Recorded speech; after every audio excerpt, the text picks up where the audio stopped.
Hello guys, and welcome to this EC Aquatics video. In this video, I'm going to be showing you guys how to easily breed bettas in styrofoam containers. So this is just a simple styrofoam container. It's 9.5 inches by 9.5 inches by 7 inches. I don't know exactly what that is in centimeters, so I'll pop that up on the screen right now. You can get these containers anywhere. Stuff is shipped in them. You can go to your local supermarket, to any type of store, and ask for a styrofoam container, and they'll probably have one about this size. It's about 2.5 to 2 3/4 gallons big. There'll be plenty for these bettas for a couple days while we breed them. So first, just add your bubble wrap and your Catappa Leaf into the enclosure, or into the container, and as well as the heater. Just place it in. This is what the container should look like. The Catappa Leaf, the heater, and the bubble wrap. So you can now fill it up. Now fill up your container till there's about 5 inches of water in the container.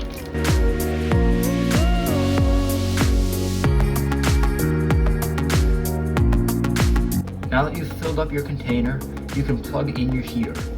Bettas are tropical fish that like temperatures between 76 and 80, so I'd set the heater to right around 78 degrees. Once your heater's plugged in, add a divider or a little hanging container like this one. This is where you will house your female. So I've let the tub sit overnight with water, and I've also caught out both of the bettas we're using. This is a female black orchid crowntail, and it has a male black orchid crowntail. So we should get all black orchid crowntails. So now I can add them to the container.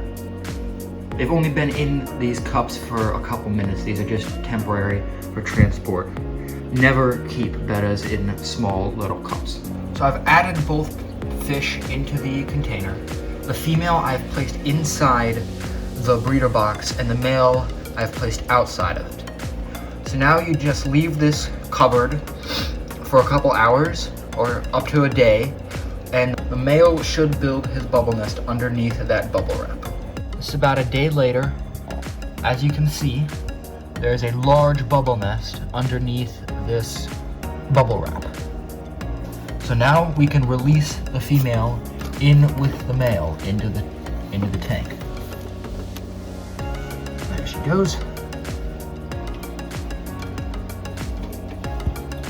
And now they will hopefully lay eggs and breed.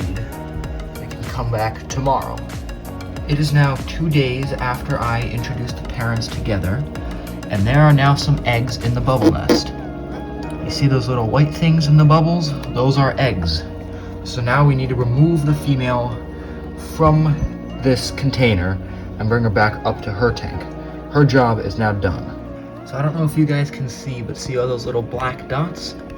It's now about 24 hours after the eggs were laid, and you can see all the little babies forming within their eggs. They will hatch now in about 24 hours or so. It is now the next day, and the fry are just starting to move around. So I think by the end of the day, they will be free swimming, and then we can remove the male. You can see the fry are now free swimming, so now it is time to remove the male. So you can see just the sheer number of fry. All those little black little spots along the bottom are all fry. There's some swimming around. So be prepared to have a lot of grow out space, since bettas make a lot of fry. Once your fry are free swimming, you will need to feed them. They are too small to eat live baby brine shrimp now. So what you're gonna do is you're gonna take just a little container, you're gonna get some water, like so. Once you've added some water, you're gonna take just some hard-boiled egg yolk and add it in, and then you're gonna mix it. It's gonna turn into this little milky-like substance.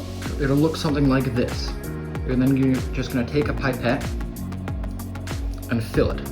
Then over at the enclosure, you're going to just start dropping little droplets in all over the enclosure to make sure that all the fry get some food to eat.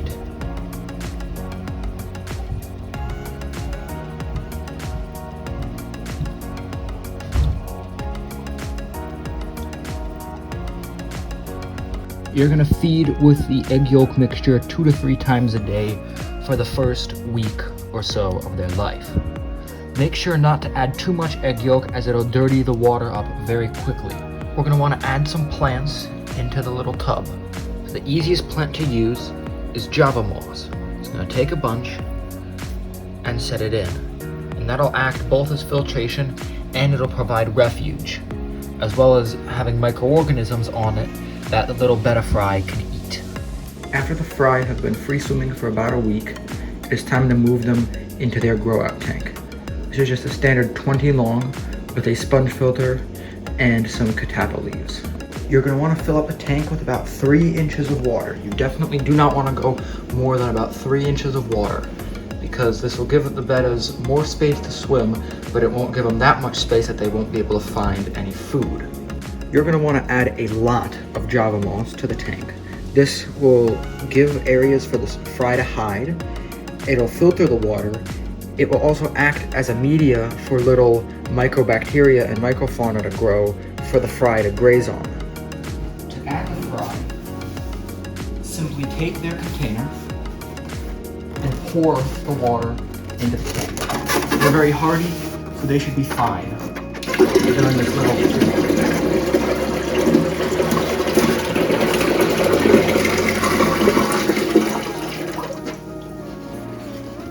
There we go.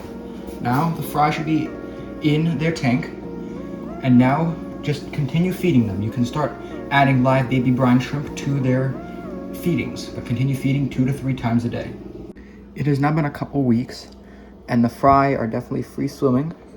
You can see how big they are. They're getting quite big.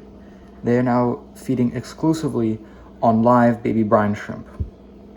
Thank you for watching, and if you enjoyed this video or want to see more aquarium content, then please hit the like and subscribe buttons, and I will see you all in the next one.